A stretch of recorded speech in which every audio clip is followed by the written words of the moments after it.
Good morning, everyone. This is me, your brother, your friend, Human Steven, on the show. I don't know if you are hearing me. Please just say yes on the comment section, please. If you hear what I'm saying, please just say yes on the comment section. Yeah, good morning, guys. If you are hearing me, you hearing me. Please kindly just say yes on the comment section.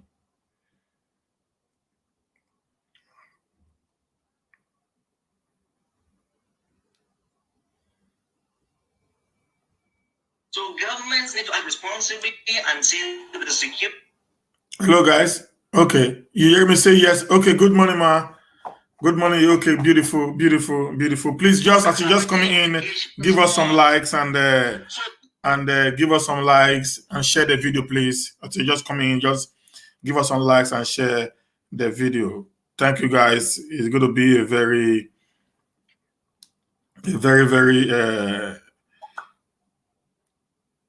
intriguing and very explosive session today. That I can promise you guys. It's going to be very, very explosive. It'll be very, very explosive. Okay. It'll be very, very explosive. And I'm going to be very, very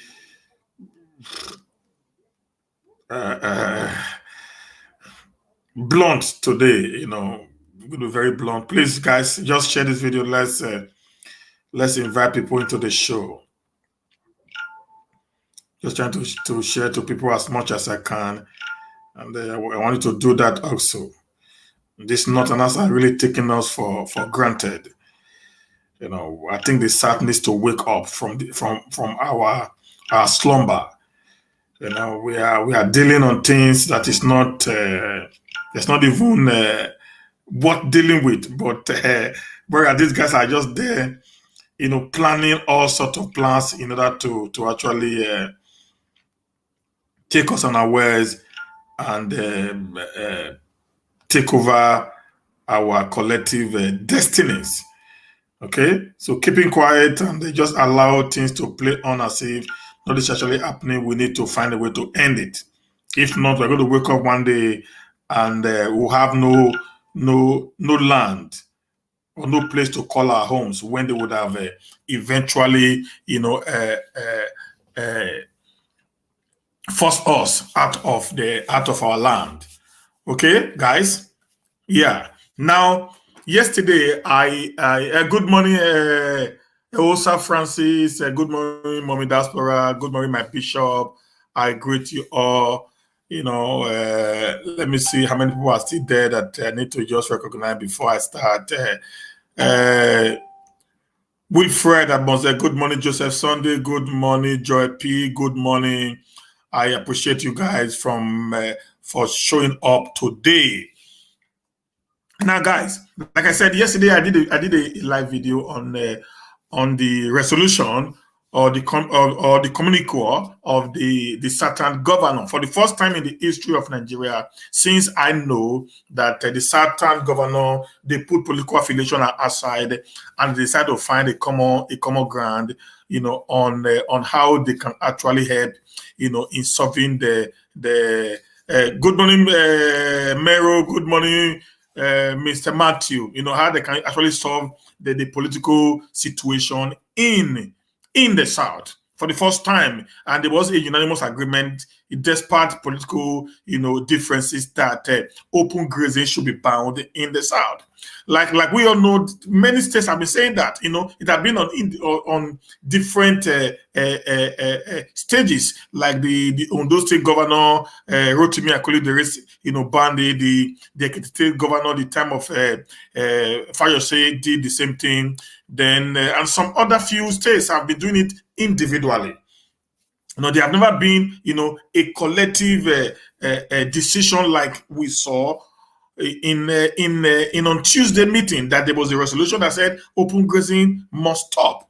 Okay, and the moment they said that, I knew that the Northerners are going to react. I want to say something very clear today. If you are from the South, I don't care if you're an Edo man, you're an Isha man, you are from Igbo, you are from Yoruba, you are from Efik, you are Ibibio, Kalabari, Ikole, Ijo, wherever, nationality you are from the South, and you are still divided along ethnic line. I'm going to tell you guys simple and clear. You are the problem of the South. Because many of us are so blended with hatred for one another within the certain geopolitical zone that we have forgotten that we have one enemy that want to do everything to take what belongs to us away from us. I'm going to call on all agitators in the South. It doesn't matter if some are doing it right or not. There is one line, there's one bottom line, that these guys do not respect us as a people. I listen, I'm going to play a record to you now of about 1 minute. I listened to a guy, Professor Usman Yusuf, speaking on AIT. This guy was actually vomiting trash from his mouth. This guy was actually vomiting trash from his mouth, guys. That shows clearly that these people do not have a single respect, a single regard for us as Southerners. And you know the reason why? It is because we have never been united in the front. There have been this level of disunity among us for reasons I cannot even comprehend. I cannot fathom at all. If you're a Southerner, you're against Nnamdi Kanu, you are the enemy of the South. If you're a Southerner, you are against Sunday Igboho, you are the enemy of the South. If you're a Southerner, you are against Dokubo Asari, you are the enemy of the South. If you're a Southerner, you are against Wazirike, you are the enemy of the South, guys. It doesn't matter the front in which we are actually standing. There must be one thing that binds us together: the liberation of the Southern Nigeria. Either through restructuring or total dissolution of the nation. If you watch me, I've never supported, the breakup of Nigeria, but with what I saw, with what I listened to yesterday to these idiots from the north, shows they don't have any regard for a Southerner. And if you sit in the comfort of your mansion or you sit in the comfort of your homes, wherever you live all over the world, and you begin to stigmatize, castigate your own brother who is fighting for the liberation of his people, bros, you are the problem.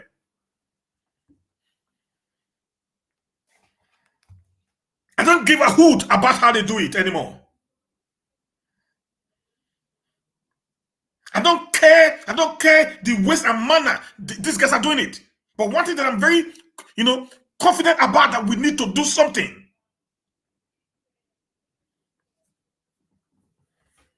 Enough of this trash, guys. I do you better women are book your massive lela.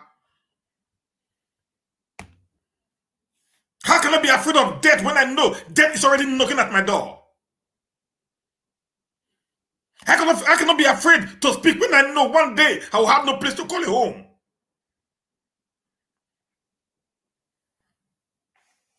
How can I be afraid to speak when I know one day I will become a slave in my own fatherland?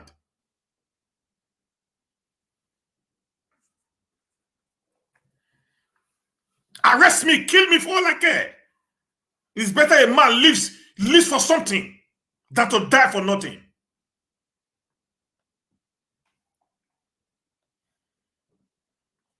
This is what an idiot, a learned man said. Certain governor makes law without consulting Fulani leaders. Professor Usman on AIT, guys. Some of us are still here saying Nnamdi Kanu is an idiot, saying this one is a fool, this one. Come on, guys. Wake up. These guys, they are bent on taking your land from you. I'm going to prove it today to you from the video of this guy on AIT. I'm going to play 2 audios to you to listen. Okay, look at it. I'm not this is from AIT now. You see that now? But I'm going to play the audio for you to listen. What this guy, this idiot said. Just listen, then I'm going to talk about what, I'm going to analyze that. Just listen. It's just going to be about 1 minute video. Listen, guys. Gandhi said, whatever you do for me without me is against me. Ask all those, whatever, 13, 15 governors that met in that hotel. Was there any of the Fulani leaders consulted? See that now? He said, ask those 13, 14 governors sitting in an hotel discussing. So even these guys from the north do not even respect the political leaders from the south.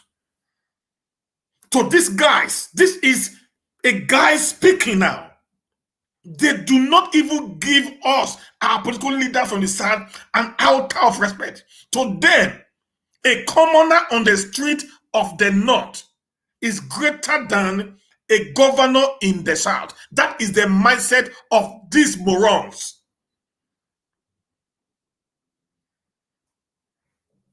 We need to wake up, guys. A commoner in the north to them is better, greater than the governor, the leaders of the south. Look at what a man, a professor, for that matter, is saying when he knows all within, the ambition of the law, what the law actually says concerning all this mess.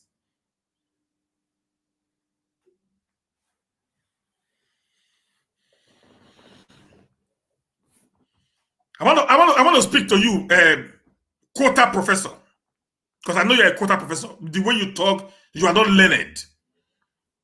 You are bereaved of ideas. I want to speak to you, Professor Usman Yusuf. I want to ask you 2 basic questions. Did the 19 state governors in 2023 to 2027 ever consulted the Southern counterpart or the leadership of the Christian Association of Nigeria, CAN,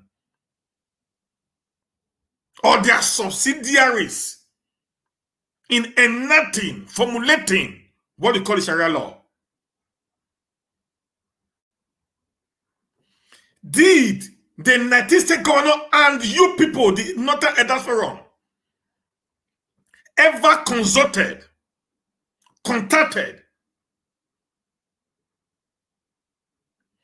the Southern counterpart or their subsidiaries when you said alcohol drinkage is around to you guys, and you destroy property of the certain businessmen in the north that worth over $500 million only in Kano and Kaduna State? Did the governor of Kaduna State, Malam Nasari El-Rufai, ever consulted the certain counterpart or his, affiliates when he destroyed an hotel or a restaurant of a certain Nigerian?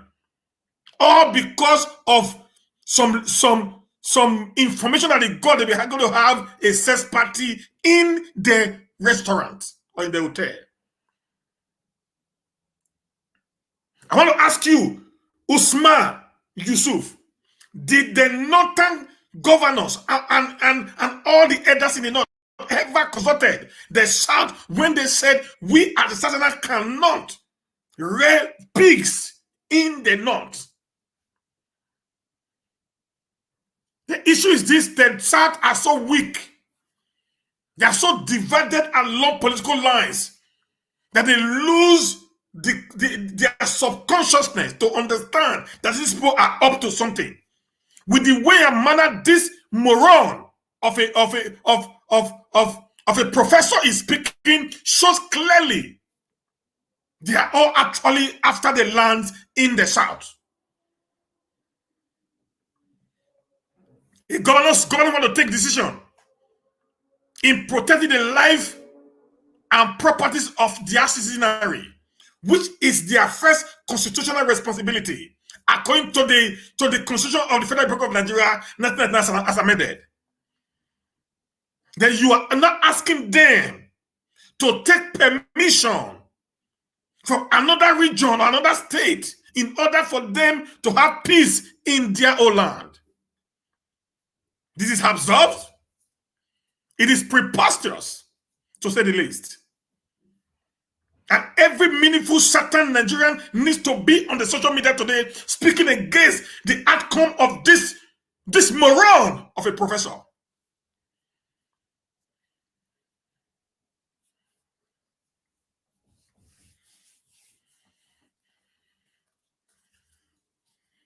Hear him. Any of the Fulani leaders consulted?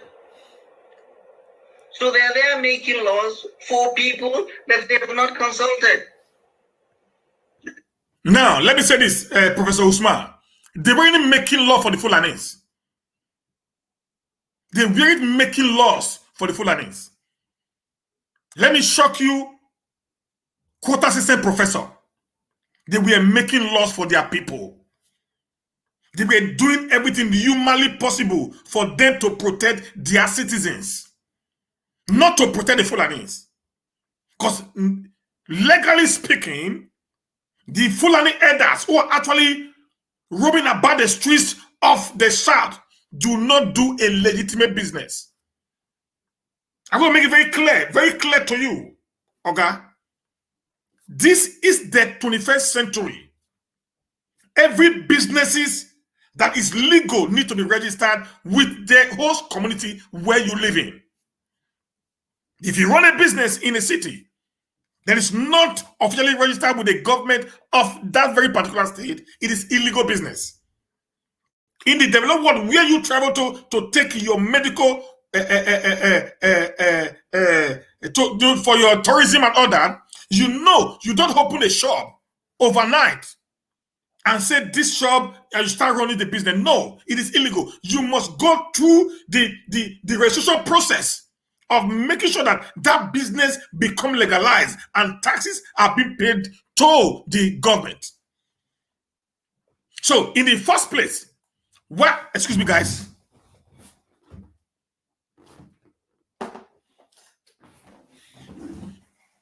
Now, in the first place, why would they consult with the Fulani leaders? Are they registered business owners in the South? That's number one. If they are not, what is the reason why they ought to be consulted before taking a law to protect their people? Number two, have you not heard of the atrocity that these elders, these people of yours, have been committing?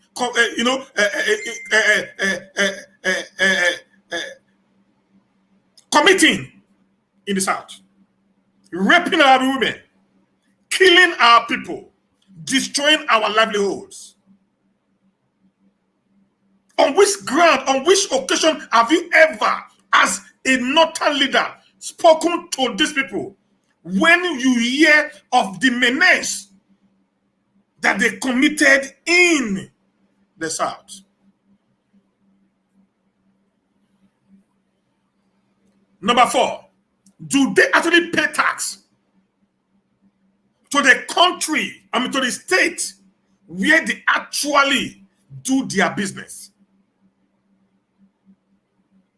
If all these I've just mentioned are on the negative, therefore, there is no need by law for the government of the South to consult any leader of whatsoever before they enact a law to protect the lives of their citizens.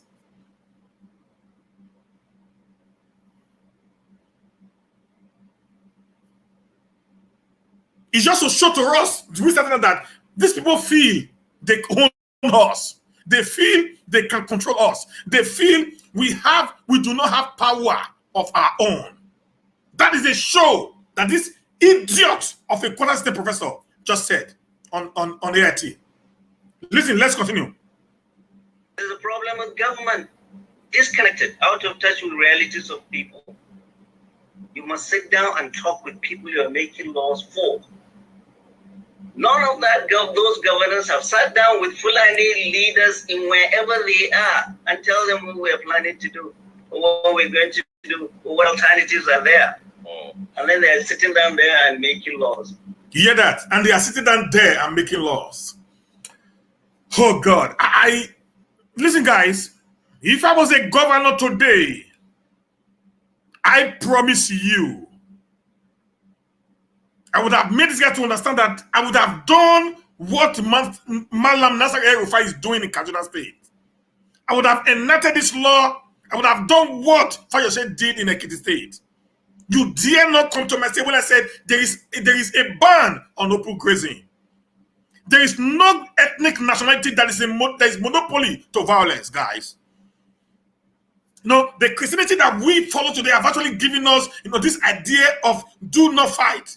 But that will not give, whatsoever preference to any tribe to feel that they have monopoly to violence. It is impossible, guys. We must begin to speak out, to this idiots in power. Your people are killing my people. You are telling me I don't have to say anything. The people are destroying the means of livelihood of my people. You are telling me I don't have to say anything. Your people are actually raping my wife, raping my daughter and my mothers, killing my fathers, my brothers, destroying the lives and the livelihood of my people. And you are telling these leaders to sit down and watch them do all this havoc, all in the name of political correctness. This is unbelievable. From a man who had gone to the cadre of academy.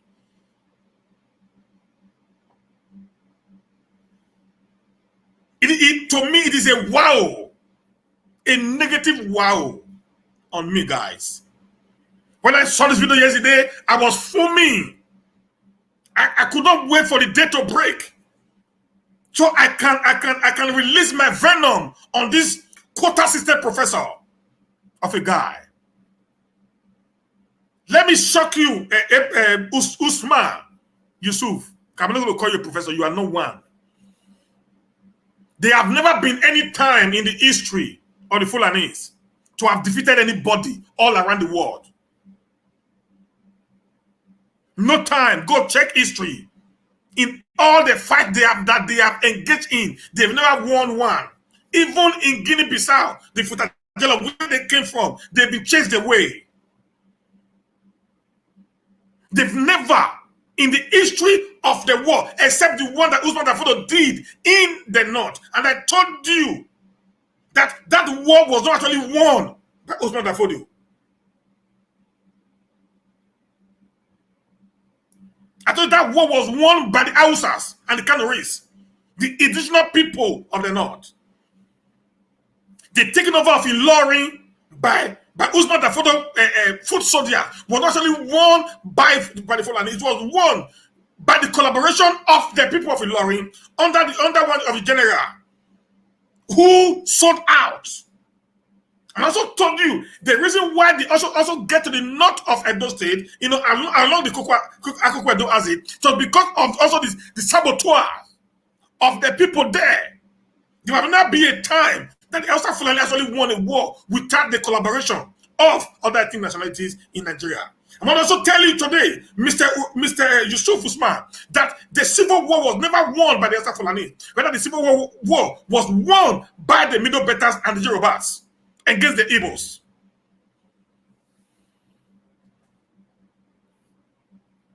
We have always been the backbone. These people have only been the backbone for the Fulanis. And it is time that the Yoruba people wake up from their slumber. It is time that the Middle Betas, particularly the thieves, the Nupes, the Benue and the Petuhazis, wake up from their slumber and begin to see the reality that is facing them squarely. These guys don't care about you. These guys feel that they are Alpha and Omega. They feel they are on top of the world. They feel that Nigeria belongs to them. They say what they want to say. They do what they want to do, and nobody needs to question them. Anytime you try to question what they do, they resorted in insult and assault, to the point that they don't give, regard to the government anymore of the Federation, no talk of the government of the Southern Nigeria. This bunch of idiots cannot talk to Nasser El-Rufai. They can't dare it. This bunch of idiots just speak on the atrocity being committed by Boko Haram. This same man, this same professor of idiocracy actually went with Sheikh Gumi into the forest in 5 states in the north. And it's coming out to say, even in this same channel yesterday, that the bandits should be given amnesty just like Niger debtors.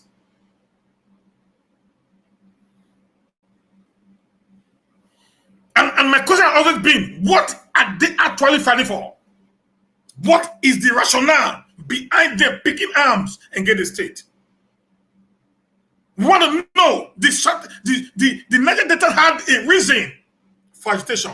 The Igbo people have a reason for agitation. There is high level of marginalization in Igbo land. There was high level of underdevelopment in the Niger Delta. Can this group of nonchalance, can this group of bandits and criminals tell me what is the reason why the Boko Haram set in the first place began? Can they tell me what is the reason why the bandits went into the forest and began to wreak havoc on the people? Can they tell me why the Fulani elders are raping, killing, destroying farmlands in the southern part of Nigeria? We want to know what is their reason for picking arms against the Federation. If we can know that, then and then alone, we can say, yes, they deserve an amnesty. But if they can't give us reasons, rather than saying it was done to the southern Nigeria, then these guys feel they own us. And enough of this trash. I'm pissed off this morning. I expected people with so much knowledge like these idiots would have understood how things work. But no.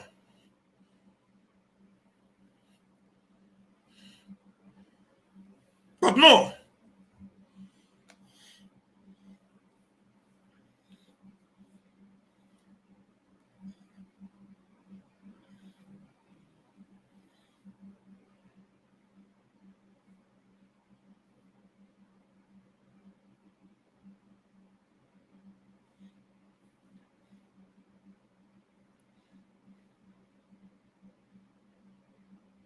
Land Use Act have taken over this land. So all this crisis is...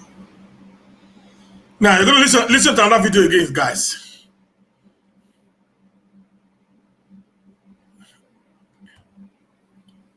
From this man. This is the title I put there. So that government must provide a place where Fulanis will graze their cattle.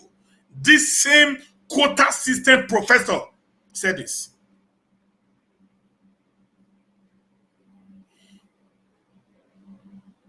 This same quota system professor said this, guys. Listen, if you're on my show now and you are supporting these idiots, please get off my wall.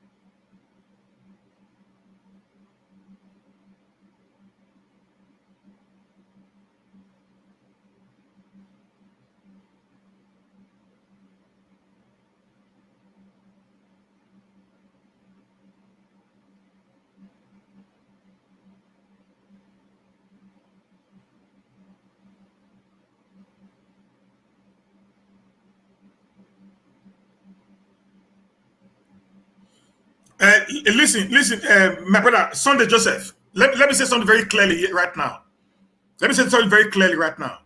If you are in a marriage with your wife, you are married, I don't know if you're a married woman right now, you are married, and there is an abuse from either your wife or the husband, and it is getting to the point that your life is at stake, I am not very sure you want to remain in that marriage. You need to protect your life first. by going off the marriage in order for you to have a life to say tomorrow. You just see the same thing right now. The way and manner these guys speak and talk shows that they don't have an iota of regard for our people. Listen, guys, if you've not experienced what is happening in Nigeria, in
I don't know if I'm still here.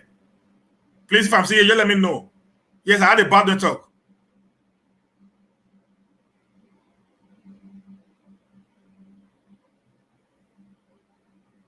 Okay, thank you, guys. I think I'm still live with you guys now. If I'm still live, just say yes, so I know, guys.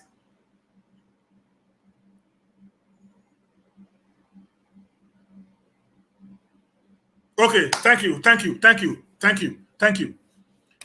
Now, like I was saying, guys, the agitation from the South today is as a result of the injustice being meted out on them. We must tell ourselves the truth. There is high marginalization of the Igbo people. There is high underdevelopment in the Niger Delta where the oil is being meted, is being drilled, is being exploited from. There is high level of insecurity in the South, apart from the Boko Haram that is ravaging the North today. So guys, you cannot tell me I should remain in a relationship that is violent to me, all because I want to make heaven. You cannot tell me I should remain in a relationship that is not working, all because I just want to please some people. If the relationship is not working, I have done everything to make it work in the last 61 years. And yet the people who are supposed to be the husbandry are not seeing anything good in what I'm offering on the table. Then the man or the woman should let me go. Maybe I can find a better wife or a better husband and live a better life. This is simple, guys. It's just as logical as it is. Some people cannot come up and tell you that your governor does not have right to protect you, and we are supporting them. What the heck is wrong with us, certain Nigerians?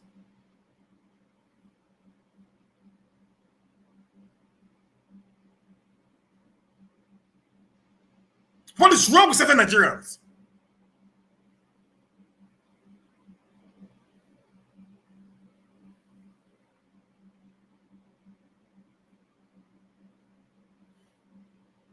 Let us unite as a South and live. When we live, listen, I did a video yesterday. Most of you are not here. I did a video yesterday. I said, in that video, I said, we are not together. We have the Yoruba fighting for their own nation right now. Okay? We have the Igbo fighting for their own nation right now. Then the other data, it can be the Midwest region called the Bende. If we want to stand it on our own. But we cannot do this in a separate way. Go and ask what happened in USSR. How did they manage to get independence? Go and ask what happened in Ethiopia. How did they manage to get away from Eritrea? Go and ask what happened in Sudan. How did they manage to get away from their oppressors? There must be unity in difference. You break away, everybody moves their own way. That is my statement. I am not saying you should follow Igbo nation. I'm not saying you should follow Yoruba nation. I'm not saying you should follow Midwestern nation. I'm not saying you should follow the other nation. I'm not saying you should follow the Middle Belt. No, I am telling you, these people do not have a single regard for a few. Hear what he says again. Listen to him. The same idiot is talking. Hear him speak. I'm not going to speak for him. You're going to speak by yourself. Act have taken over this land. So all this crisis is about land. So governments need to act responsibly and see the security implication. Now, he said, all this crisis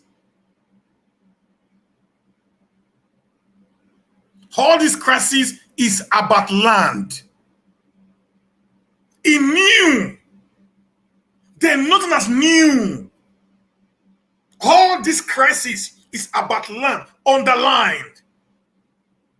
Why will you fight for a land that does not belong to you? Even the Land Use Decree Act that is quoted today, go read it. Land belongs to the state. The power of land was vested on the state government, not the federal government.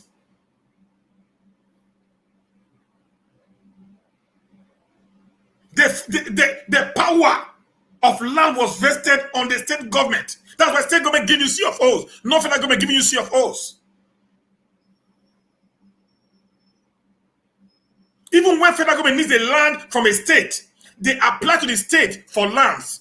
So I do not, I can't even fathom where this quota system professor got his argument from. That the Land Use Decree Act gave land to who? Yes, we can live anywhere in Nigeria. That is applicable, that is acceptable. But not grabbing people's property. We live to buy. The Igbos in the north, they buy lands to build their shops. The Yorubas, the Edos, whoever in Lagos. Guys, how many of you got free land in Lekki? How many of you got free land in Ikeja? How many of you got free land in Kano? How many of you got free land in Kaduna? How many of you got free land in Sokoto, in Taraba, in Yobe, in Plateau, in Benue, in Nasarawa? How many of you got free land to do your business as a Shatana? Come on, guys. How many of you got free lands? Even with the Land Use Decree that this idiot is talking about today. How many of you got free lands?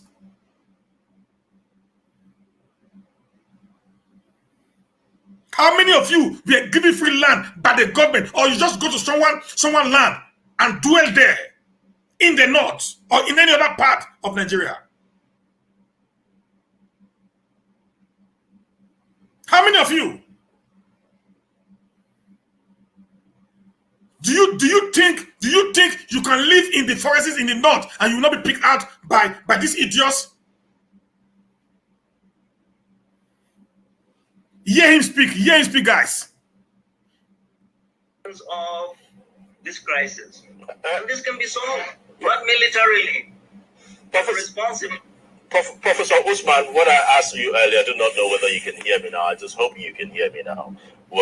Yeah, I can. What the governor said wasn't that anybody should leave the southern parts of the country. What they said was ban on open grazing. Cattle all over the place must stop. That's what they said. Good. Then southern governors must provide need to provide places where there's this. You see what he said? Must provide authoritatively. Must, underlined in capital letter. He used the word must provide. It means it is not even negotiable. If you don't provide, we kill them.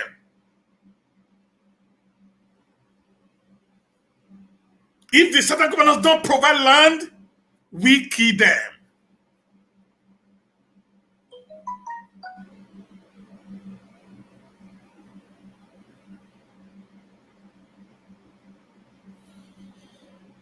Has Nnamdi Kanu call you to say if you don't provide the land, we kill you?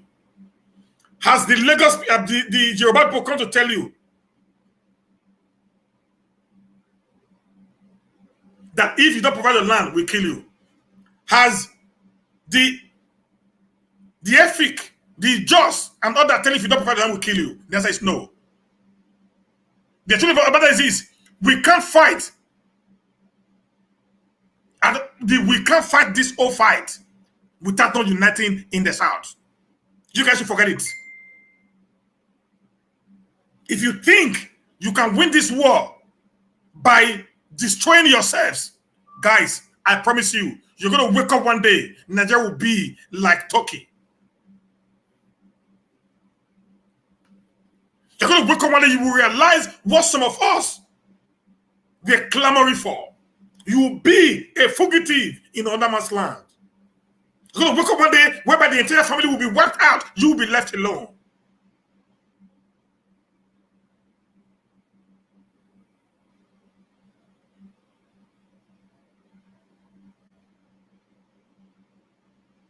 We are going to wake up one day to see that we all have been exterminated.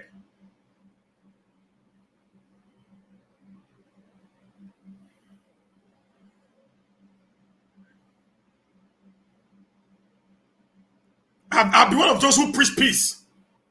But when I listen to these guys and his cohort speaking, I was so crazy angry.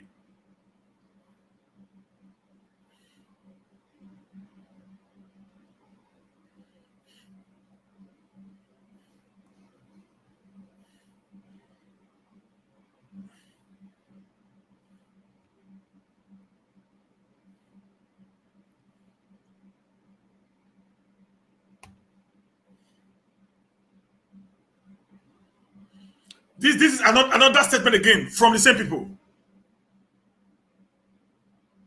If you guys don't know what is coming, I'm going to give you different messages from these people today on the resolution of the Southern governors. Then you understand why I'm pissed off. Southern governors confused. Should first IPOB terrorists leave others alone? My question to you all watching me right now is this. Has IPOB ever killed anyone in Edo State? Have they ever killed anyone in Delta? Have they ever killed anyone in any of the southern states? If the answer is no, I want to ask you the same question. Has elders, the Fulani herders, ever killed anyone in Edo? I think the answer is yes. They killed in Odigi, in Odigwatwe, in Osasimioba, in Ubogyobo, in Eho. Have they ever killed in any of the southern states? The answer is yes. There was a fight in Lagos between the Fulanis and the Yoruba people some few days back. Now they are telling us that we don't have rights. An association saying the governors of the South are confused. What have they done now? What did the governor say or said that warrant every part of the North jumping like frog, releasing statements, inciting, provocative statements? What did they actually said now. So the National Secretary of Miyetti Allah Cattle, Hassan Saleh, says the ban on open grazing of cattle by the Southern governor is an empty policy. Listen, Obaseki, Wike, Okowa, Sheyi, Babatunde, Shawolu, Akolende, Umaya, Hope, Ben, Ifeanyi, Obiano, all of you from the South that were actually in that meeting present on Tuesday. When you had that resolution, these guys are actually trying to tell you, you do not have a single right. You are not in control of your state. If you keep quiet and allow this set of people to actually carry out their threat on your people, it's going to be a shame on you, a shame on your generations. If you cannot stand out just the way Fayose stood out during his time to defend his people, it will be a slap on your faces. They call your policy an empty policy that can never be obeyed. And if you decide to allow this threat from these uncircumcised Philistines to stand, it will be a slap on your political face, and you will never be respected or regarded by your people. The reason why you are in power today is because there are people you need to govern. A chaotic nation cannot be governed by anyone. It's better to get clear to you guys. And these people, they are homeless because they are nomadic in nature. They have no homes. So they are ready to do anything to keep Nigeria as their heritage. The governor had, after a 4-hour meeting in Asaba Delta State on Tuesday, agreed that open grazing should be banned. Open grazing of cattle has often caused conflict between host communities and migrant herders, leading to several deaths in many states. Some of the herders have also been accused of committing other crime acts, other criminal acts like armed robbery, kidnapping, and murder. Speaking to Shahara Reporter on Wednesday, Saleh said herders are not the problem facing the country.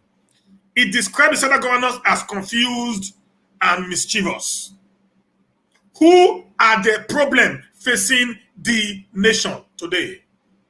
I want to ask the northern state governors, President Muhammadu Buhari and all the northern elites, who are the problem of the state? In the northeast, there's Boko Haram. In the northwest, there is bandits. In the north central, there is Fulani herders. Can you tell me which part of the north today is at peace? We just heard that the Boko Haram and the Iswa have already hosted a flag in a community in Niger State, which is just 2 hours away from Abuja. We also heard, we saw it on social media, how people were running a tasketa in Abuja when they heard that these guys are coming. Can you really tell me which part of the north is safe today? You guys migrated to the south. We allow the people based on the law that is on ground.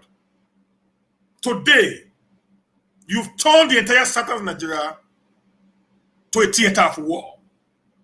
You resort into kidnapping, raping of our mothers, destroying of our means of livelihood, and yet you are saying you aren't the problem. If you are not the problem, then let the South go.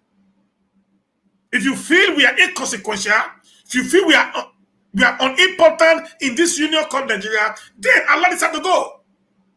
Let them take their leave. Declare a referendum for them. Let the people decide where they want to go.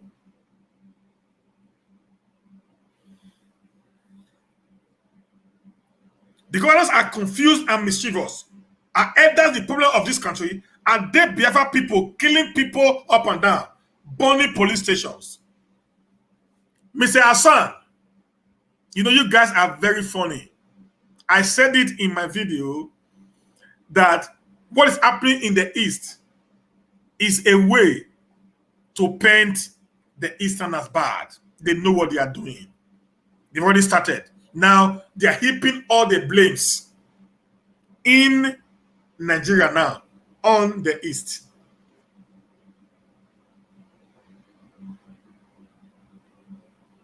You see that? Where one debt is a debt too much. Okay, guys? One single debt is a debt too much. But they are heaping the problem now on the East because of the little insecurity that I'm very sure they actually created to take the war to the doorstep of the Biafra agitators. I said it in my video, and that's why I warn Nnamdi Kanu: do stop taking glory for what you are, for what you know you are not actually responsible. No matter how beautiful it looks, no matter how well orchestrated it is, as far as it is not from you, do not take responsibility. Because in a contractual court Nigeria, it will fall back to you as a problem.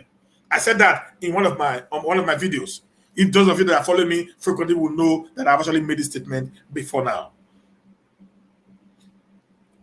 He said they are confused, or they are not confused if they can't address the terrorist activity being perpetrated by Nnamdi Kanu, leader of the indigenous people of Biafra, and his Igbo terrorist group called IPOB. I think they are really confused. If they are not confused, then they are mischievous. Is there anything like secret grazing? Let the government go ahead to continue instigating their mobs to keep killing herdsmen. Can they compare with an empty? Can they comply with an empty policy? Where are the ranches? Go, listen, guys. Am I supposed to provide a ranches for you? Is cattle business a federal business? I don't know why our state governors are not speaking. I promise. If I am given an opportunity to be in government, opportunity to be a governor, I will ask this question. How much tax do you pay for your cattle business? I run a farm in Benin. I have series of acres of land littered all around the state where I do my legitimate business. The community did not give to me. The government did not give to me. The federal government did not. I bought with my hard-earned money. If you want to do your business, go get a ranch. Pastor Saki Zeyamu, the AP's presidential candidate in the last election, has something like a ranch at Amaba community. He has cattle. Zeyamu has over 100 cattle, guys. Over 100, if I'm not mistaken. He has goats. They are in his compound. He had a fenced compound like a ranch where he keeps them. They don't move around the street of Benin.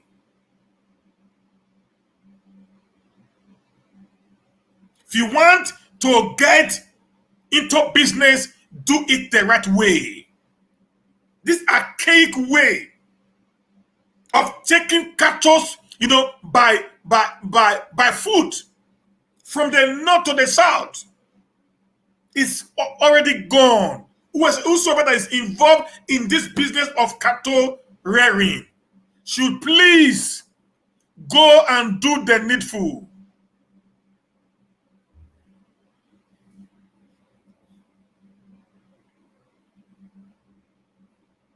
Said, are every people of Nigeria, are they the one looting the treasury? They should leave the elders alone. They should stop killing innocent elders. Rather, the elders are the one killing innocent Nigerians. These Fulanis will graze their cattle. Rather, the elders are the ones killing innocent Nigerians. Okay? Rather, the elders are the ones actually killing innocent Nigerians, not the other way around. Rather, the elders are the ones killing innocent Nigerians, not the other way around.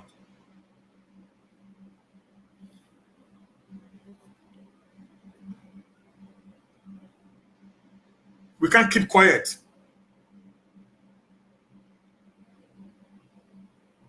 We can't keep quiet and just allow these people to do whatever they want to do, and we feel it is not important. Guys, we are actually creating honestly problem for ourselves. Okay?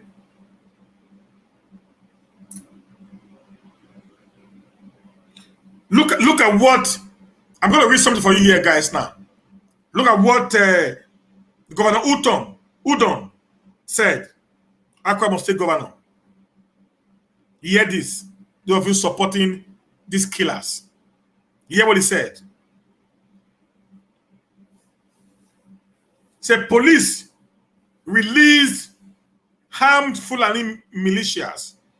We arrested and gave them their AK-47s back. Governor Udom.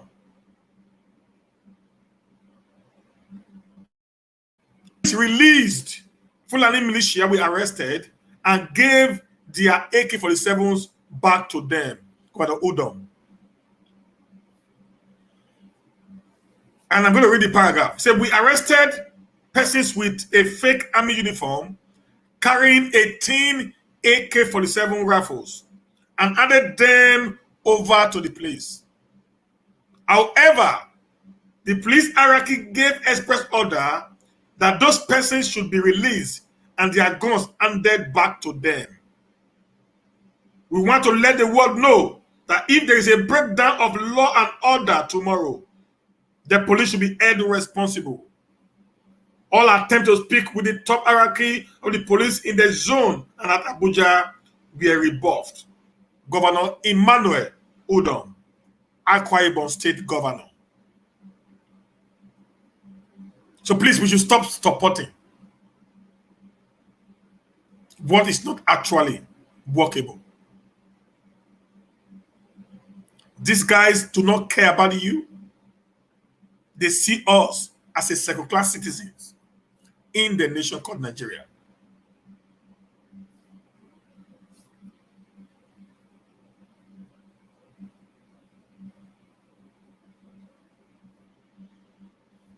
Look at what the same Yusuf said again on channel television. I'm going to read it to you.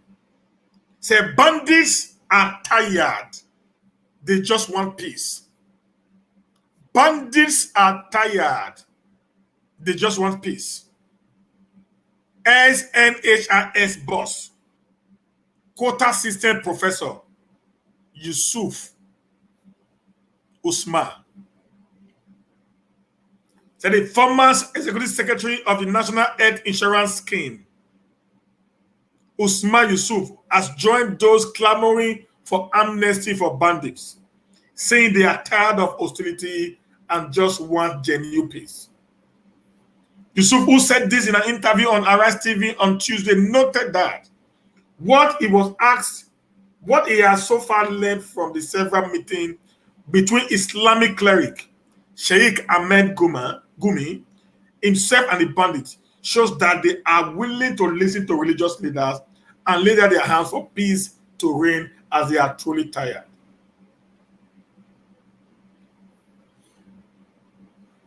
Nobody is even thinking of this for the IPOB. And we are here trying to support these idiots.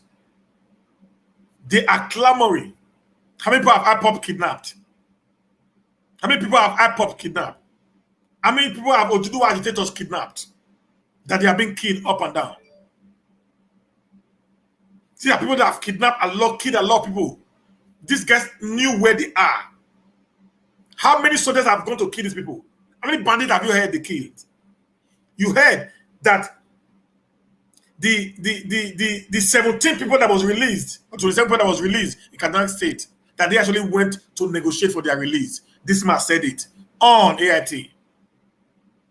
They went to the forest, meet with the leaders of this bandit group, and solicited for the release of these people. That is the nation where we live in. Someone should tell me I should support these people over Igbo. It's not possible, guys. So this is what we found out. In all the 5 states we went in, they listened to cleric. In Niger State, they gathered in force to a meeting of war commandants from 6 states in the forest, he said. From 6 states. So they even know them, where they belong, where they are. Nobody can draw that kind of crowd. They listen to the sheikhs. They are tired and want the new peace. We go there through clerics. They listen to clerics, all clerics of all faith.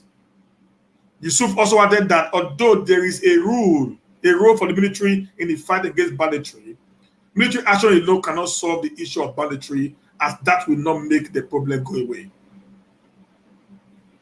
There is a role for the military in all this. Without the military, the Northeast would have been overrun by Boko Haram. The North Central will be overrun by these bandits. Indigenous people of Biafra will overrun the Southeast. There will be a warlord all over the Southwest. Yes, there is a role for the military, but it is, if anybody tells you there is a military solution to this conflict, it's either dishonest or he doesn't know what he's talking about. There is no military solution to this problem. Banditry is a social problem and not a military one. We are increasingly militarizing what is essentially a social problem. We are dropping $1 million bomb on people we should be providing water for, he added. But when they go to the Southeast to kill the people, the so-called terrorists, who never took up a gun, when they go to the Southeast, the Southwest, to kill the people, the so-called warlords, who have never risen up a gun against anyone, this group of imbeciles do not come out to criticize the government for doing those things. But the moment the Northerners are involved, who are well-known criminals, Boko Haram is the world deadliest terrorist group. Fulani Elders, or the what we call Fulani militias, is the 4th deadliest terrorist group in the world. The bandit today is a spillover of both the Boko Harams and the Fulani Elders that form the bandit. So these all are all terrorist groups. Now they are clamoring for a safe haven for these people, but asking the government of Nigeria to kill the IPOB family, asking the government of Nigeria to kill Sunday Igboho and those agitating for freedom of their people. And some of us from the South will sit and begin to support them. Guys, it's time we wake up. It's time we wake up, guys. It's time we wake up. It's time we wake up, guys. It's time we wake up, man.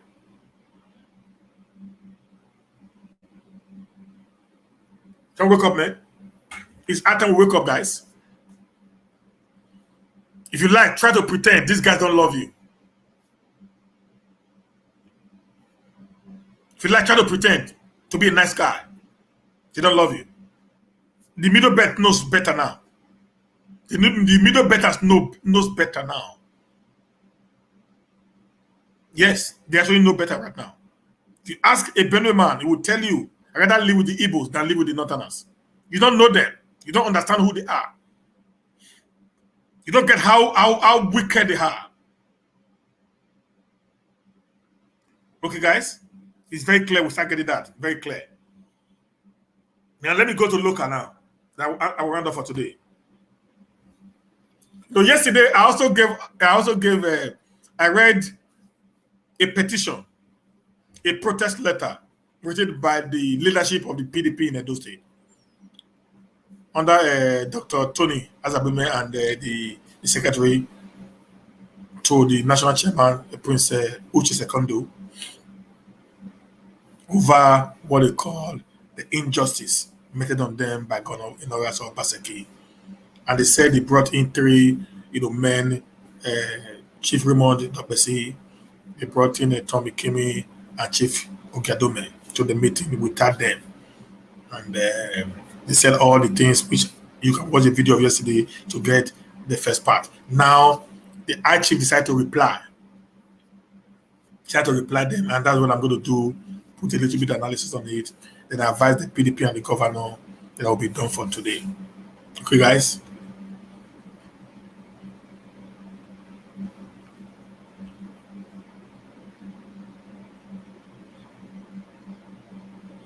Said, High Chief Raymond Dokpesi speaks. Resolution passed at an emergency and expanded state working committee meeting of the Edo State PDP held on Monday 10th May 2021. Good morning, ladies and gentlemen. My attention was drawn to a resolution of the state working committee of the PDP. My first reaction was to keep quiet and ignore any accusations about a meeting I attended with the governor and deputy governor with some eminent leaders of our state. I arrived at the meeting without knowing the agenda of the meeting or the person invited. I must therefore be guided with the principle of good for the majority of our people. I strongly believe that after 12 years in opposition in Edo State, that we must make every sacrifice to make the PDP return to winning elections and our people enjoy benefit and dividends of democracy. I strongly believe that both the PDP and those that came from APC contested the election as PDP. That the PDP across board therefore must be integrated into one family without the apparition of joiners and original members, especially when joiners were original members of PDP who defeated at one stage or the other due to perceived injustice meted out to them. The PDP from polling unit level to state level require restructuring and recognition. I was the chairman of the biometric registration of the party, but the forces at the time in PDP, for their own interest, refused the registration of members except in Isako local government, where people paid about 25 million as for registration and annual dues. Today, we do not know who the authentic member of our party. Registration of all PDP members is a very urgent imperative.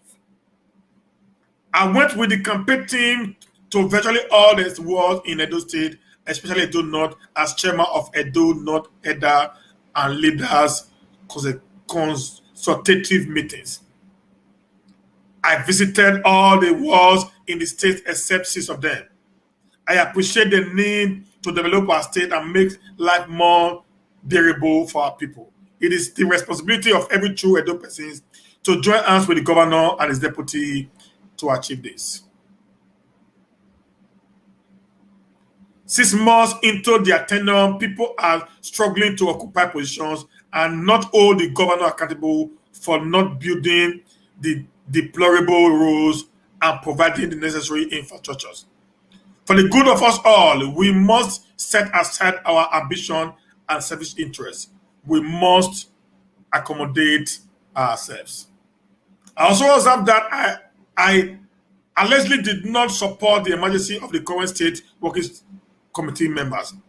May God forgive whoever insinuated and actually wrote that. We must stop this irresponsible sycophancy. I am not to start writing about what I did or I did not. This was before the arrival of the team who came with the governor and deputy to the party. People ought to have made sacrifice, make ignorance adjustment. Rather, people are holding on to positions that may not be able to discharge the function so as to sustain our winning streak in future. For 7 months, people have paid lip services to integration and harmonization of the party. People have held on to positions in the name of loyalty to certain godfathers and leaders. I wholeheartedly and unapologetically support the biometric registration of all members, integration and harmonization of membership, as well as the immediate dissolution of all party structures in order to pave way and enhance the required unity and progress. This is without prejudice to finding something beneficial for those who actually displace but are competent and capable of bringing value to the well-being of our people. Sir Raymond Dokpesi.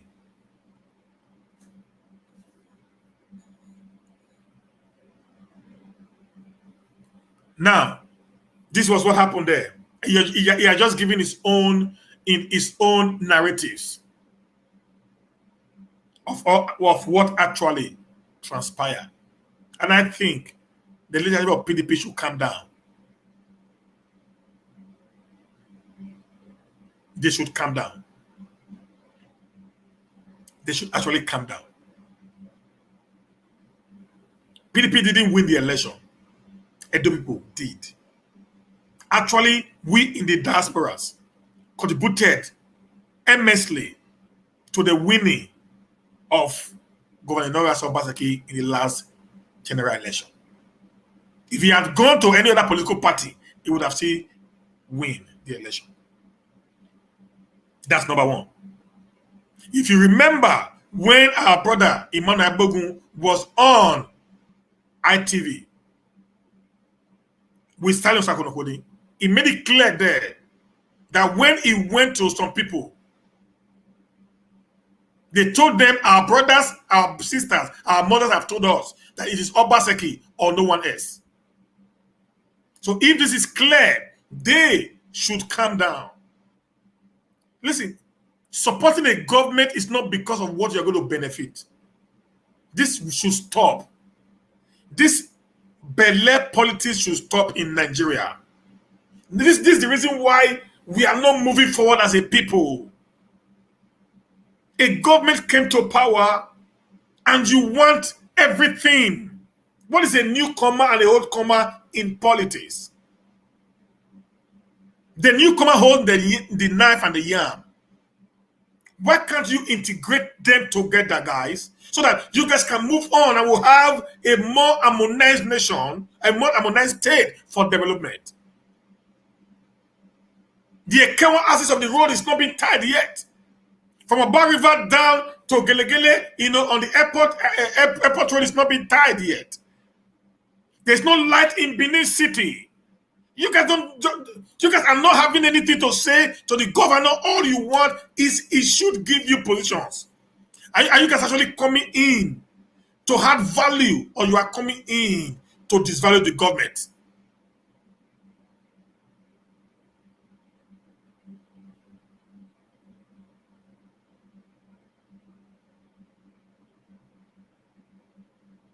All you guys just think of is what they're going to get? Listen, Governor Obaseki, this is your last chance. Forget PDP, busybodies. Work for the people. That's why they voted you in. PDP did not vote you. We actually campaigned for you with our hard-earned money and time. I remember during that time, I took off from work for 3 months to be on this show every day, 3 times in a day, to talk to my people why you should come to power. Now that you have come, we know that politicians are greedy set of people. Focus on the people that gave you their mandate, not this sycophants who wants all they want is what they're going to get. Please, inaugurate your committee. Put your executive together. Get this people out of the way. Nobody give a hoot about them anymore. You're not returning back to Sadebe Avenue. This is your last chance. Leave a legacy behind for your generations to talk about. Put your name in the footprint of the lives of Samuel Bamudia and Abbas Ali. And even Adam Soshomole. Don't paint your name to not go in the side of people like Lucky Benedion or Digo Yegu, who never actually did anything during their time, guys.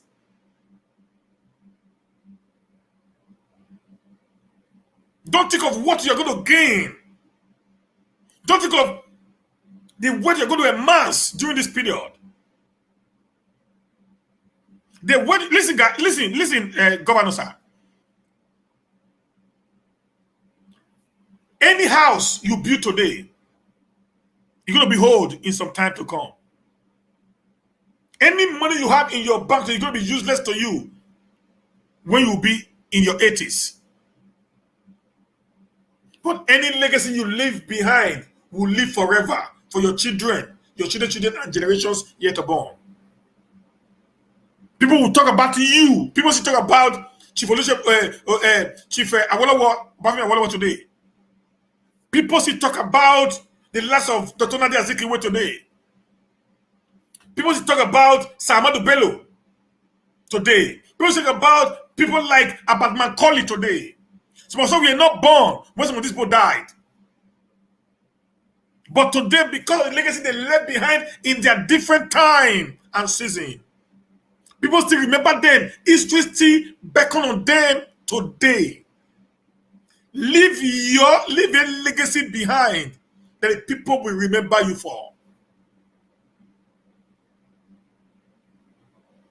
And Bros Ali did wonders in a space of 2 years. I know as at that time, the today Bende State was not as wide as it is today in terms of area that was developed. But yet, this guy touched every nook and cranny of the then Bende State in 2 years. I wanted to wake up and do something. And those people, PDP, who are crying like babies, all because of you are not getting money, that those state money is not to be shared. With the pandemic today, with the fall in the price of crude oil, it is a clear fact that we cannot be able to sustain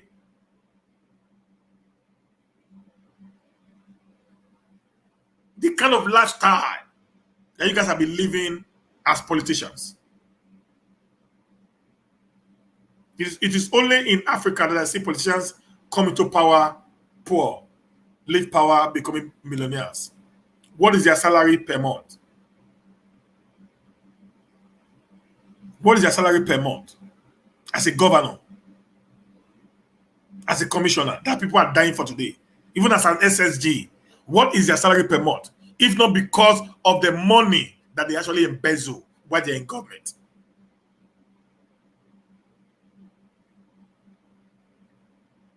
What is their salary per month? I do not want to even be a commissioner. I said it in many of my videos. How much are they going to pay me? 299,000? 300,000 naira per month? Would that buy me fuel?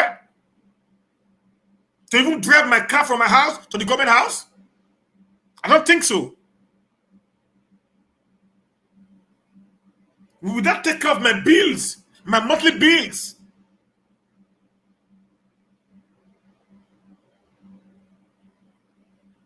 Except these guys are going in there after they get 300,000, which they give to their girlfriends, then they embezzle the entire money that is allocated to these ministries for the development of the people.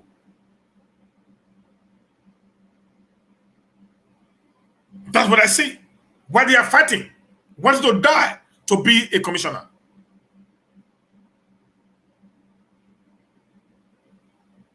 If not, what these guys are multimillionaires. What are you clamoring for? If not because of the criminal mindedness of the Nigerian politicians.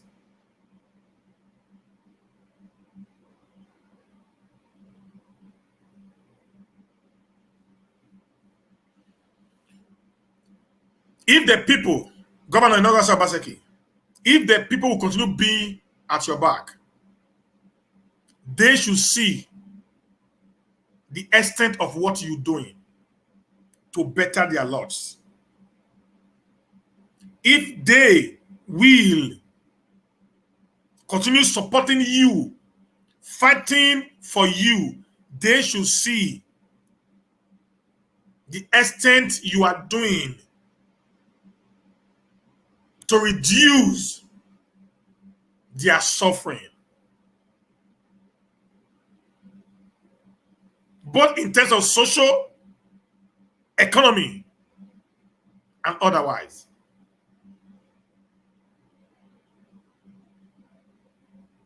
You've done well in these last 7 months when security is concerned. I gave you 80% on that. You actually done well when it comes to security.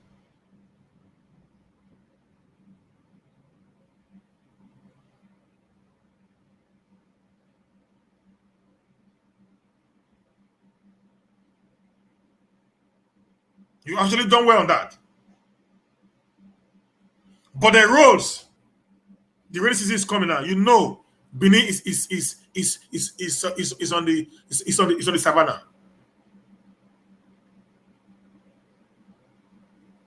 The rainforest area. Flood is going to take over the Benin city. You need to start doing something about that. Leave these guys. We are living in darkness. The Oshomo's power plant needs to start running. You gave us that promise during the election. The modular refinery needs to start working. You gave us that promise during the election.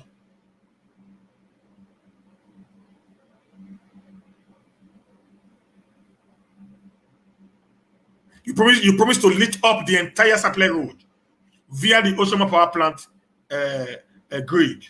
We need to see that working, sir.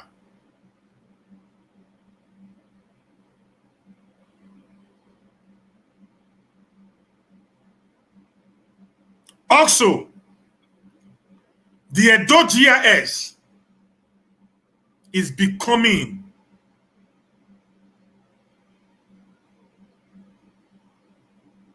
a problem. I don't know the reason why there is a delay. And one thing we that live in diaspora do not actually appreciate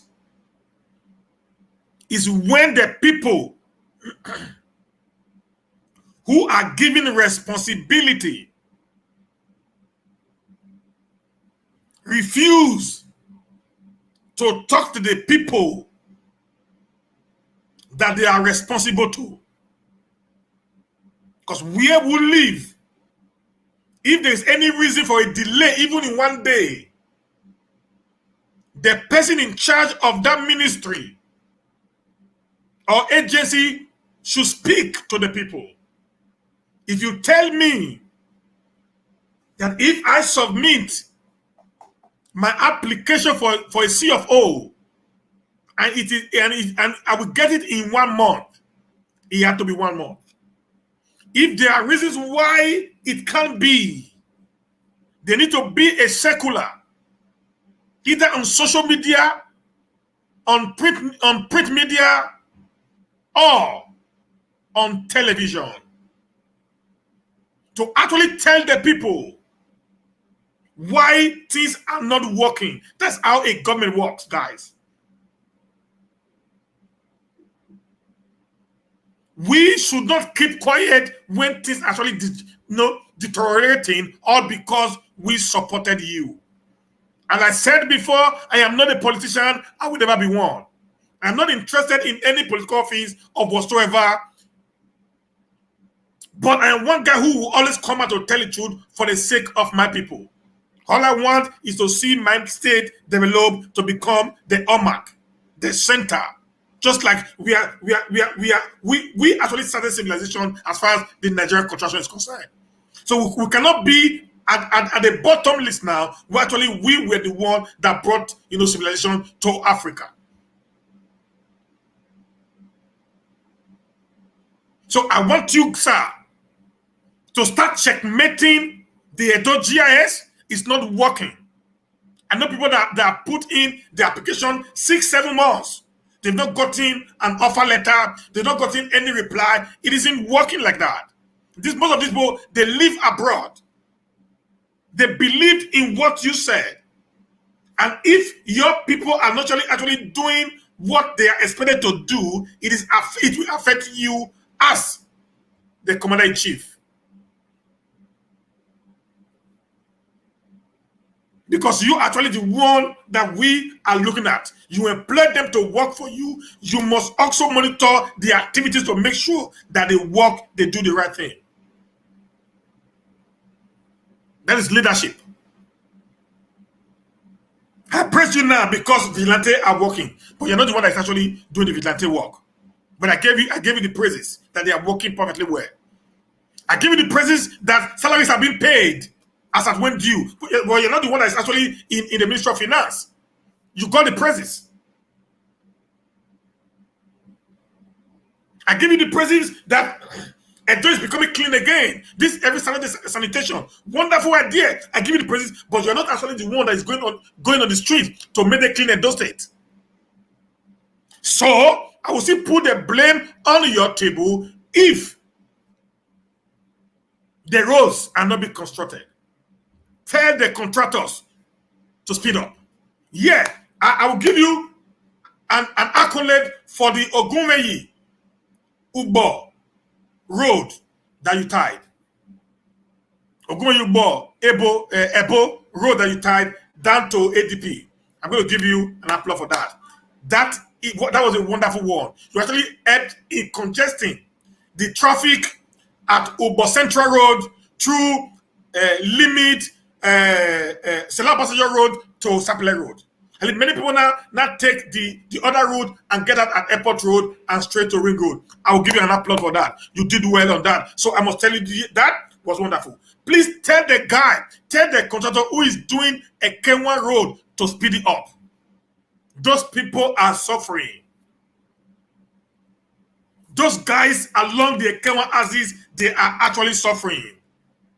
Now the rainy season is coming. I'm very sure they will not be able to fly that road anymore. Tell the people doing Evo Tubu, they are suffering, sir. Channel 55, they are suffering, sir. Let us lit up the entire state. If not our houses, lit up the street, the Sapele Road Street. Lit up the Ring Road area. Those major areas in Benin City, let the light start shining.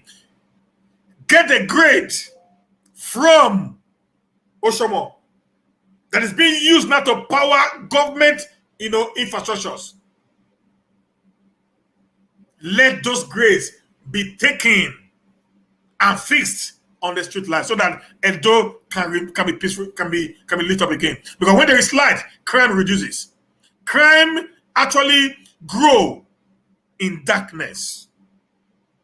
You know why there's not so much crime in the Western world? Because everywhere is lit up. And when you put up, CCTV cameras on the street, when there is light, it can actually capture anybody that is committing crime at that point in time. But when there is no light, everywhere is dark, anything is possible.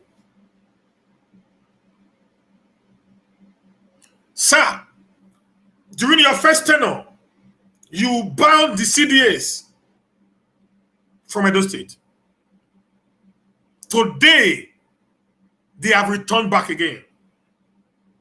But not under the name CDAs. They came under the name Okarele, Ojonweres, Ohens, and the Inoges. I want to say categorically clear You are actually, we are beginning to lose grip. We are beginning to lose grip of normalcy in our communities. There are community clashes between one community or the other. People's lands are being resold and being sold again and again. I have involved in series of land being sold that was already sold to people when I was in Nigeria.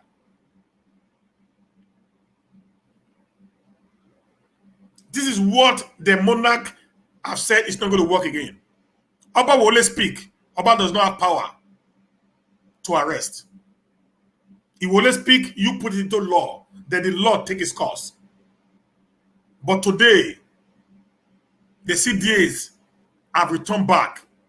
The land grabbers have returned back to the street of Benin. You need to look at that, sir. I want you to also look at the unemployment rate in Edo State.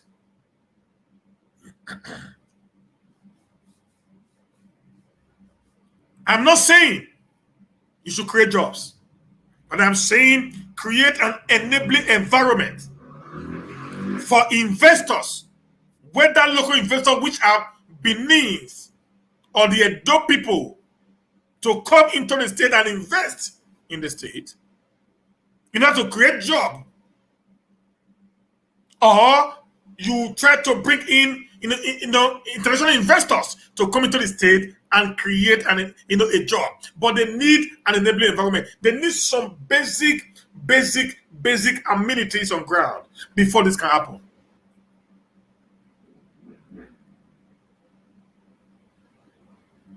When there's high rate of unemployment, crime is bound to happen. Okay? So for us to run companies in Nigeria, the cost of buying diesel alone in a month, the cost of buying diesel alone in a month is alarming. I'm not even sure I will pay that if actually there was light.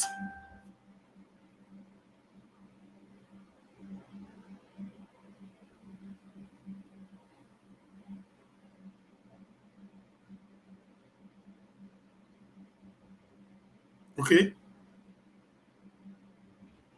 So these are things that I've seen that I want you as a governor to work on.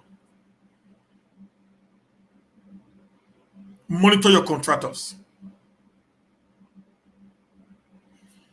I don't know who actually did the Uber Ogunwayi Road, the first one they did, before the new one that you did now. I don't know which company did it. The road is already bad. I don't know which company actually did the Amaba Uber Road.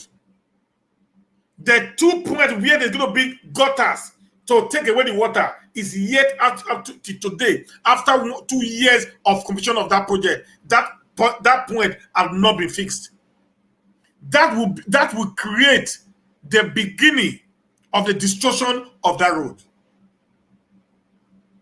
I don't know the contract you gave it to. I don't know the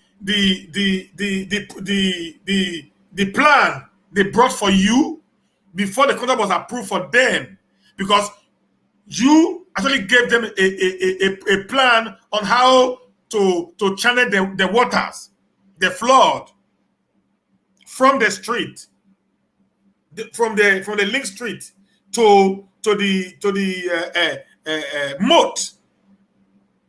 Yeah, they actually did it. Was not well done, and there's that spot there is destroyed. You only have granite on it, and that can begin to destroy the roads. So I don't know who the contractor is. Maybe you are not aware, but I'm putting it to your notice today. Call the contractor to order. The one that did the Ogunwayi, what's it called? the Ubo, Ogumoyi Aziz, the first phase, that road is already bad. Call the contractor to order. Every road, you need to give them a specification. Every road must last 10 years. Before you hand over a contract to any of these people, you must make a contractor to be aware that road must last 10 years. That is the specification all over the world. And when I watched, because I was driving through the second phase of Ogumoyi's road, when I drive, because that's where I drive through when I was in town. But if I'm coming to maybe to Airport Road or to Ababa area, it's easier for me. Do you know, guys, the asphalt put on it, it's about 1 cm, just like this. And this is bad. The sand, the red sand put on it is more than 3 meters. Red sand. The mixed granite they put on it is not even up to 50 centimeters. And the asphalt, the one they put on the top, the kuta, is as thin as this. This is the height. This is the height.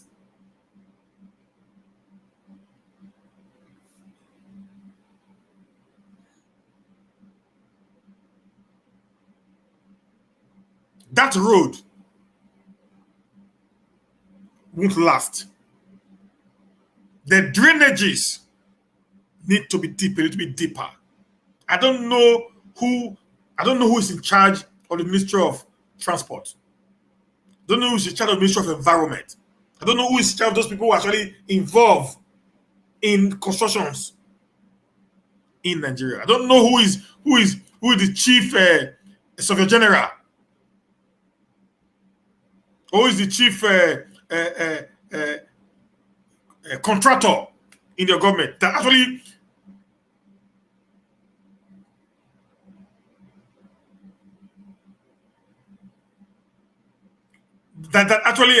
what's it called?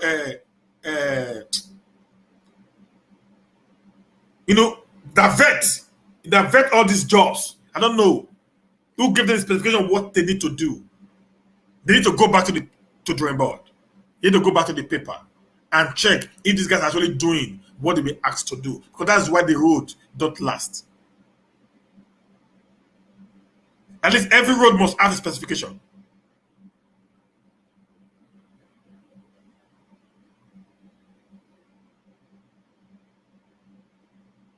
Every road must have a specification. Every contract must have a specification. Every building must have a specification. You've done well, but we think you can do better. Monitor your people, check their jobs, even before they are being paid.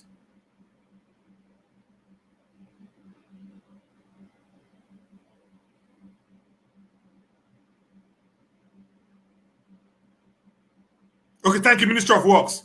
The Minister of Works, yeah.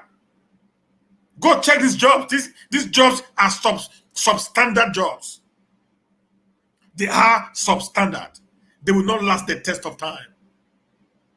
They won't last the test of time.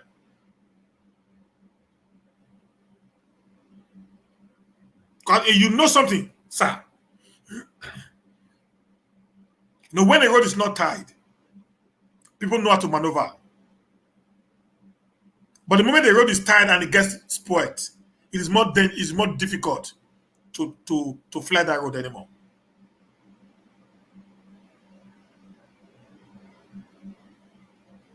So please, let's make life a little bit more bearable for the Edo people by giving them jobs that will last forever. I don't know why these present crops of politicians or contractors, I don't know what is happening. I know very well that Bermudia and Abu Salih did roads. We don't call old roads today. There was a day I was driving from Auchi. I drove to Auchi. I passed through this Ekpoma, Auchi Ekpoma Road, this hill. So when I was coming back, my boy who drove me now drove through another road. They call it Old Road, which was tied in the 80s. Could you believe that this old road was still better than the new one that was done some few years back? I was not asking them, why be say this old road still good like this? Why be the one they do so not good? What is the difference? Which need to return back to the drawing board to understand why those ones lasted longer than this other one. And sir, I know Sapele Road is a federal road according to whatever they say. But that very spot before the bypass, that spot that is bad. They are coming out of Eruhu, Eruhu community, you try to revive back to town. That road is becoming a death trap. During the rainy season, people can't flood that road. Please do what Wike did in Rivers. Fix the road, that portion of the road, and take the bill to the federal government.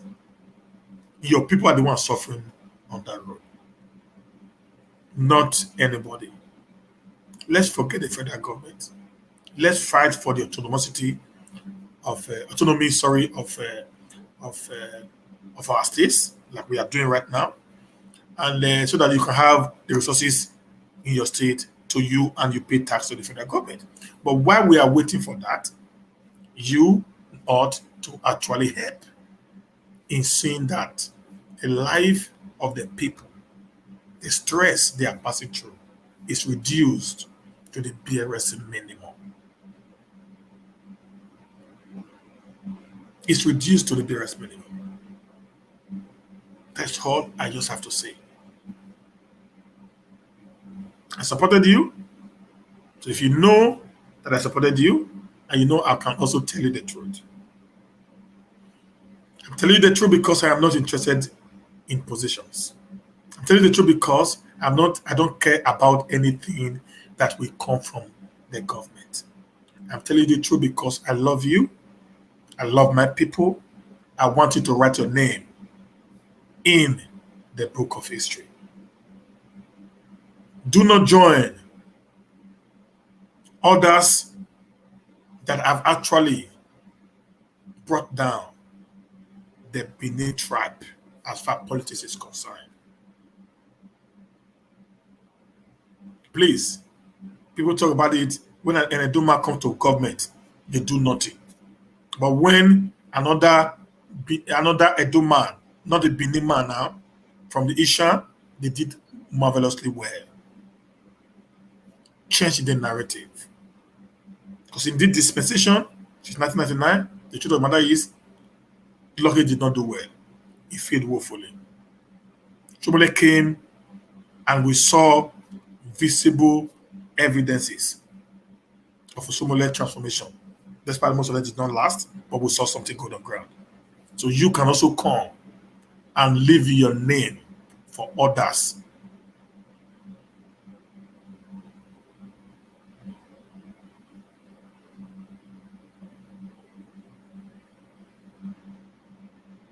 To follow. Leave a legacy behind. Yeah, you are doing a lot of reforms. We love that. But reforms without no infrastructure will not last the test of time.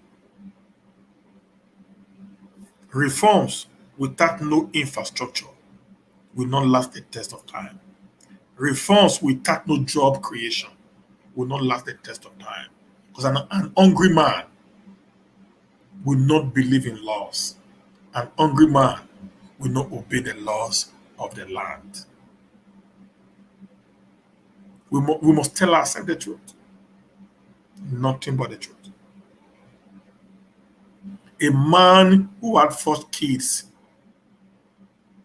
doesn't have a job, you expect him to obey what you say, they won't. But if you put the right things in place, you will see things working without you sweating. You came up with a new method of tax collection. Let me talk on that a little bit. It's a welcome development. I applaud you for that. But, sir, if people get the required support from the government in piloting the affairs of their companies, they will not hesitate to pay tax. You will not even force them to pay tax. Okay? For example, I sold a property here in Sweden before I came home last year.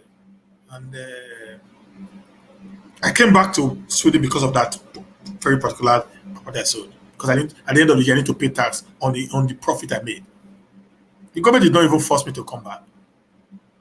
No, they didn't. I just came back, went to the tax office, told them all. I was honest with them. This is what I repaired in the house. This is what I repaired in the house. This is what I repaired in the house. Now, how much I was supposed to pay? They gave me the amount I was supposed to pay.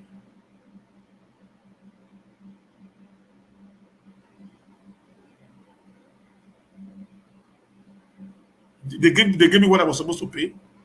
And I told them this is what I spent on it. They added it to it. They gave me the balance.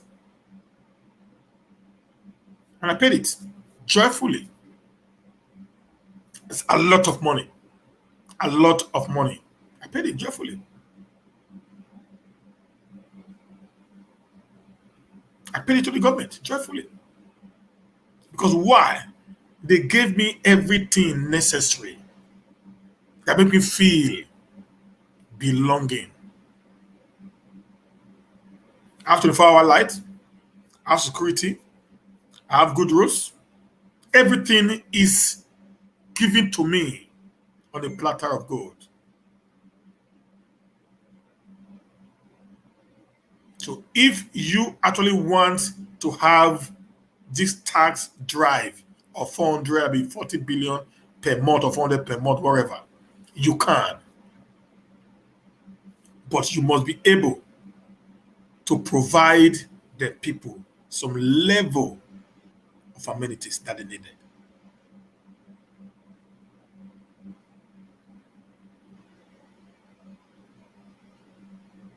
Yes. I went to the Ministry of Agriculture with my friend.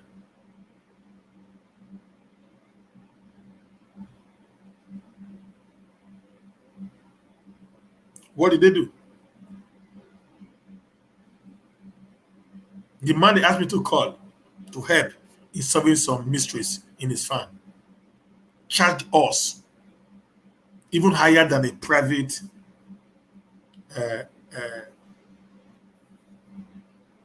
veterinary doctor. That is the issue. Now, if this guy who owns this company now decide to pay such huge amount of money on monthly basis to a vet for consultations, he provides fuel, he provides electricity by saying he had to buy diesel,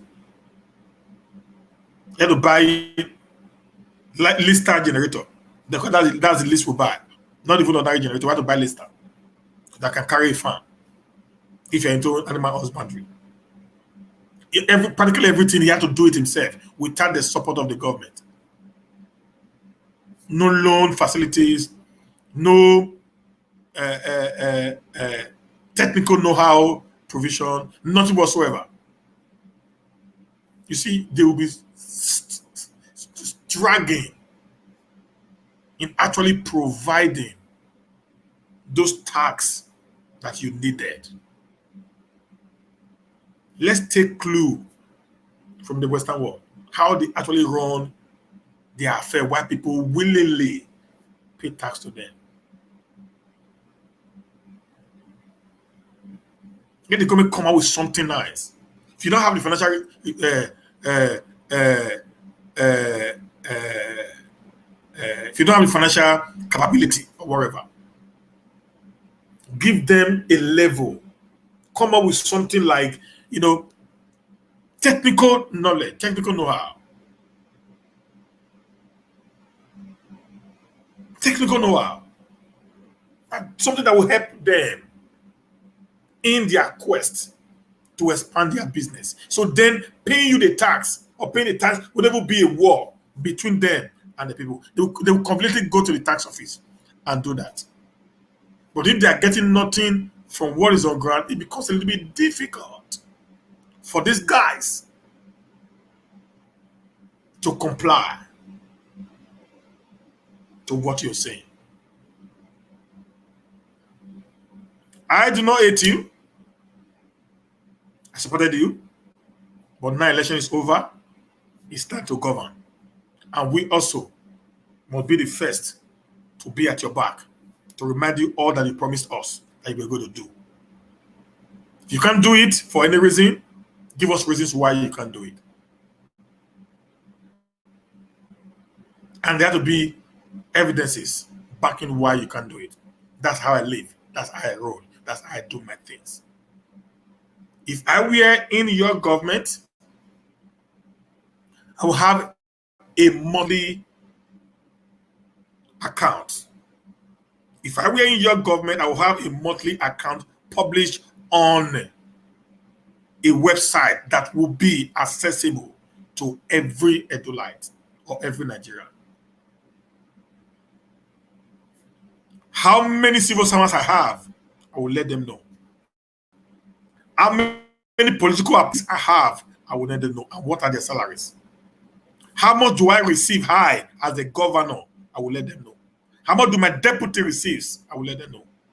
And every other appointees, not by name. Not by name. I'm going to say the SSAs gets $2,000, $5,000 or whatever in a month. The governor gets this in a month. This month of May, this was my salary. Any other money that I got after the salary should be. This is how proper accountability goes. If you have this done, nobody needs to question how the money is being spent. How much was gotten from Abuja? The people should know. How much you get as internally generated revenue? The people should know.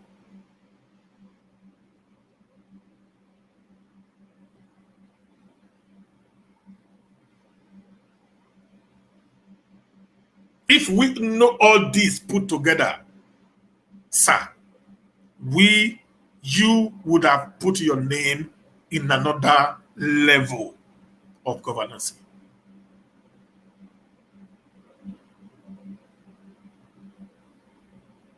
But the moment I don't know how much you make for the federal government, the moment I don't know how much you make from internally generated revenue, I will believe that Edo is rich. Because you drive big cars. You live in big houses. That is going to be the mindset. I will expect much from you, more than what you can actually provide. But if you come up with this whole clear picture, which can be debatable if people feel you just put up that picture, it will give you some free mind. Every contract you award, either road construction, school building, construction, whatever, put it on the website, put the name of the company, put the telephone number of the company, and put the amount that was used in award. This is what they do in Europe. The amount that was used in awarding that contract to that company.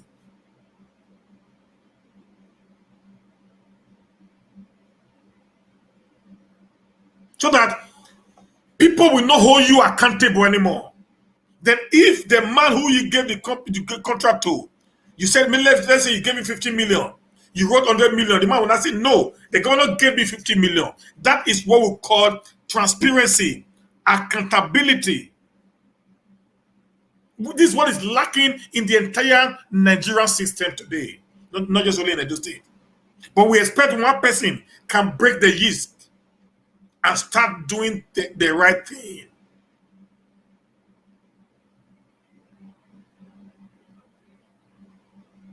People, listen, no matter what you do, if you are not transparent, people will not believe you. They will think after the many multitude of money you have, or you have gotten, you took a little of it to do a little, and you allow the rest to rot. This is the truth. Nobody's going to tell you this except humanist Steven. That is a fact. Like me or hate me, but I will always tell the truth because I want the better I do for myself and the generation after me. Thank you guys. I appreciate you all today for your time. Tomorrow is going to be another day again. Have a blessed Thursday. Okay? See you guys tomorrow. Thank you very much, every one of you. Mommy Diaspora, I appreciate you, Mommy. Biafra Freedom, I thank you for showing up. Who are the people there now? My boy, Osamui, Afana. Brad Joseph, I thank you. Jennifer Ogie, God bless you. And others there, Obemi and Co. I say very thank you, guys. Thank you, Obasui. I thank you guys. I appreciate you. I appreciate you all for coming in. See you tomorrow again. I sign out.